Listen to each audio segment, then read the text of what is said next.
Hi guys, আসসালামু আলাইকুম। আশা করি কেমন আছেন, সবাই ভালো আছেন। আপনারা তো আমিও মোটামুটি ভালো আছি। তো আজকে আমি রান্না করব, এই যে দেখেন, শিং মাছ দিয়ে আমি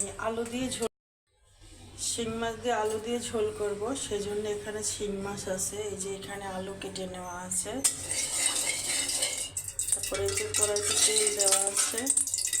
এটার ভিতরে আমি আলু ফ্রাই করে দিয়েছিলাম আমার বাচ্চাকে, আমি সেটার ভিতরেই মাছ রান্না করব। এই যে দেখেন, এখানে মশলা বাটা আছে। এটা হচ্ছে এখানে সব কিছু মরিচ, পেঁয়াজ, আদা, রসুন, জিরা আমি মিক্স করে বেটে নিয়েছি। ঠিক আছে, যেহেতু আমরা কাঁচা মরিচের তরকারি খাই এই জন্যে। তো চলুন শুরু করে দিই রান্না বাড়া।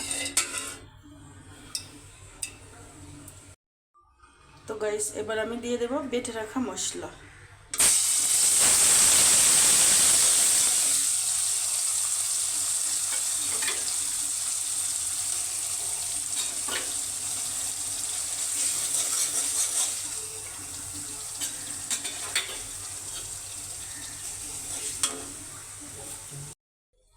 এবার দিয়ে দেব লবণ,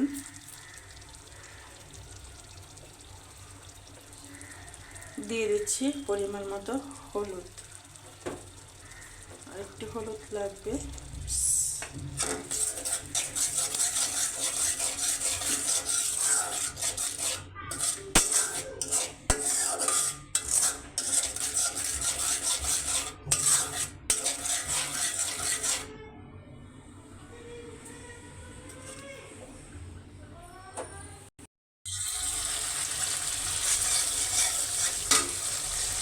আর মশলাটা ভালো করে কষানো হয়ে গেছে। এখন মাছগুলো ঢেলে নেব, ঢেলে দিয়ে মাছগুলো কষিয়ে নেব সুন্দর করে।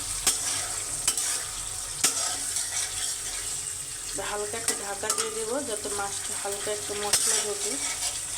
তারপরে আমি একটা একটা করে মাছ তুলে নেব।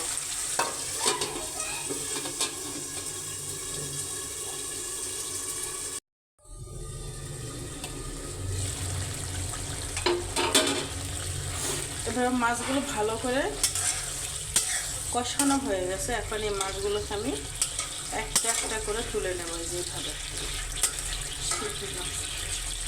এভাবে আমি একটা একটা করে তুলে নেব পাত্রের ভিতরে। মাছগুলোকে আমি এভাবে তুলে নিয়েছি। এখন আমি এটার ভিতরে আলুগুলো দিয়ে আলুগুলো দিয়ে বেশ খানিক আলুটাকে আমি কষাবো সুন্দর করে।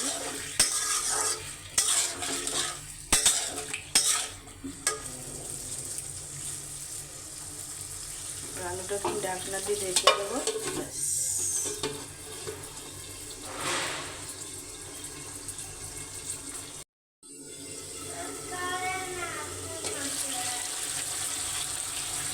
তো গাইস, আমার আলুগুলো মোটামুটি কষানো হয়ে গেছে। এটা গরম, এবার আমি ঝোল দিয়ে দেব।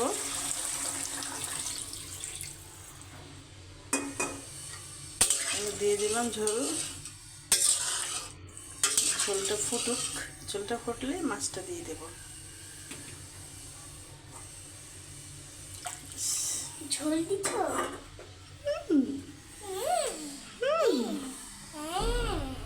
তুমি খাবে? হ্যাঁ খাবো। শিং মাছ খাও তুমি? হ্যাঁ খাই। আচ্ছা ঠিক আছে, অনেকটা তো খাই না। এবার ঝোলটা ফুটুক, ফুটে উঠলে মাছটা দিয়ে দেব।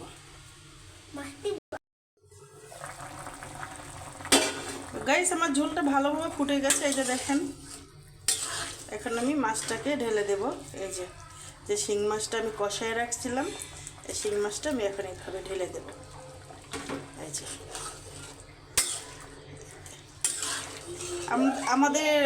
আমাদের দেশে শিং মাছ এভাবে রান্না করে খায়।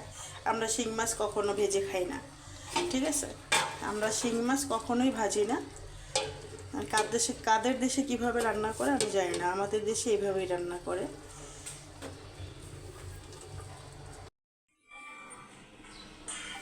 গাইস, এই হলো আমার তরকারির ফাইনাল লুক। তো আপনারা সবাই বলবেন কেমন হয়েছে। যেহেতু শিং মাছের তরকারি, শিং মাছের ঝোল খাওয়া অনেক উপকার, এই জন্যে আমি একটু পরিমাণে ঝোল রেখেছি। তো অবশ্যই কেমন হলো লাইক করবেন, কমেন্ট করে শেয়ার করবেন, সাবস্ক্রাইব করতে ভুলবেন না। আল্লাহ হাফেজ।